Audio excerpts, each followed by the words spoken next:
Hello everyone. Today is day 16 of EMRS, QVS, NVS, PGT History Answer Writing Practice. आज हम अपने syllabus में mention 7th unit आधुनिकीकरण के रास्ते के सब यूनिट्स को करने वाले हैं, जिसका पहला क्वेश्चन मैंने ऐसे लिया है। मेजी पुनर्स्थापना से पहले वे अहम घटनाएं क्या थीं जिन्होंने जापान के तीव्र आधुनिकीकरण को संभावित किया। ठीक है, इसका आंसर मैंने पिछले आंसर्स की तरह ही किया है।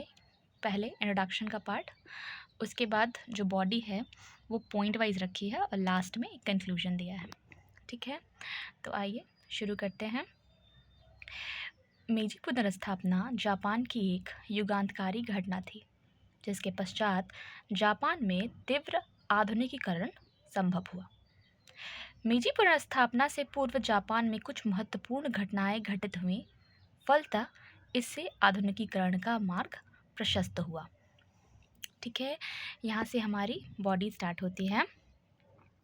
मेजी स्थापना से पूर्व जापान के तीव्र आधुनिकीकरण को संभावित करने वाले कारकों को निम्नांकित रूप से दर्शाया जा सकता है।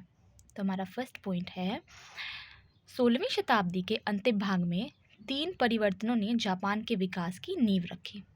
ठीक है, जिसमें पहला परिवर्तन किसानों से हथियार ले लिए गए, क्योंकि इससे यदाकदा अराजकता का वातावरण उत्पन्न हो जाता था। अब मात्र समुराई या जो योद्धा वर्ग थे के लोग ही हथियार रख सकते थे।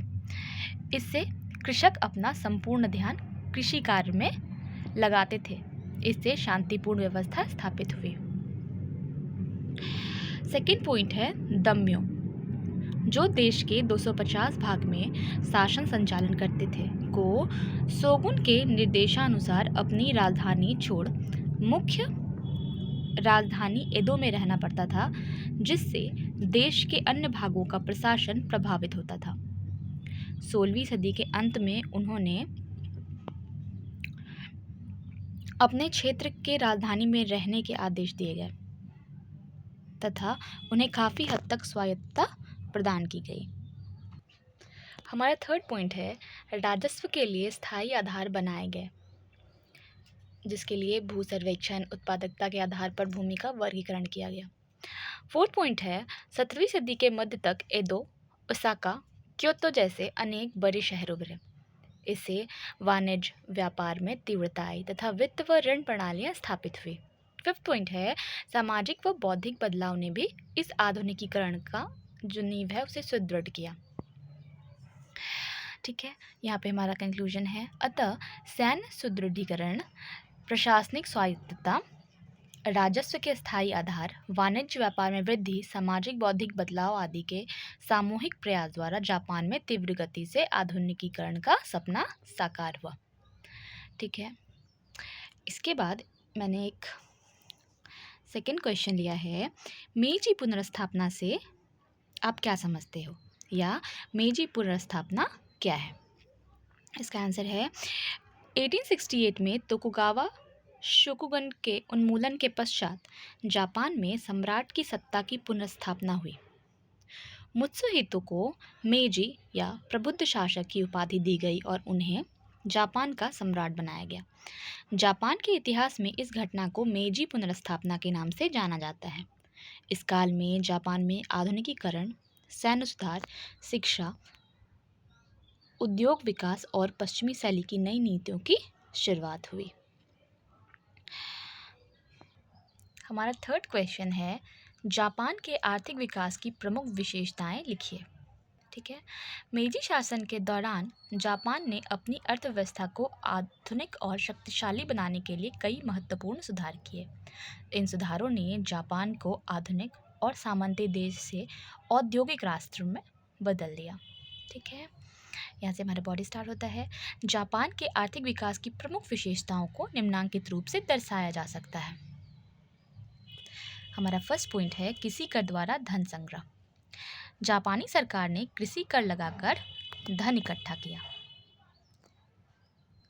इसी धन से उद्योग, परिवहन और आधुनिक संस्थाओं का विकास किया गया। ठीक है, हमारा सेकंड पॉइंट है, यातायात और उद्योगों का विकास। 1870-72 में टोक्यो से योकोहामा तक पहली रेलवे लाइन बनाई गई। यूरोप से कपड़ा मशीनें मंगाई गईं, जिससे औद्योगिकीकरण को बढ़ावा मिला।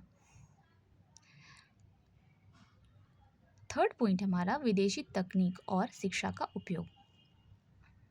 विदेशी तकनीशियनों को बुलाकर मजदूरों को प्रशिक्षण दिया गया। साथ ही जापानी छात्रों को विदेश भेजा गया ताकि वे आधुनिक ज्ञान व तकनीक सीख सकें। फोर्थ पॉइंट है बैंकिंग और बड़े उद्योग घरानों का उदय।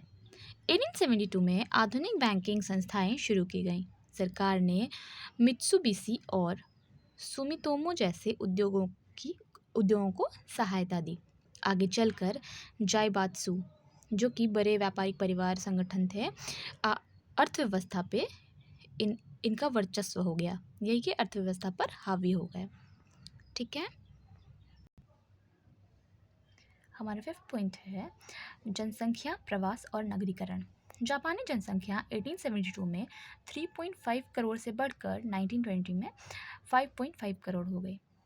जनसंख्या के दबाव को कम करने के लिए लोगों को होक्काइडो, हवाई, ब्राज़ील आदि भेजा गया।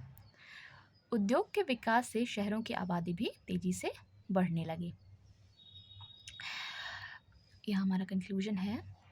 इस प्रकार मेजी काल में जापान का आर्थिक विकास आधुनिक उद्योग, बैंकिंग, परिवहन, विदेशी तकनीक और नगरीकरण पर आधारित था। यही विकास आगे चलकर जापान को एशिया की एक बड़ी आर्थिक शक्ति बनाने में सहायक बना। आपको आज के ये सारे क्वेश्चन और आंसर कैसे लगे ज़रूर बताइएगा and follow for more. Thank you.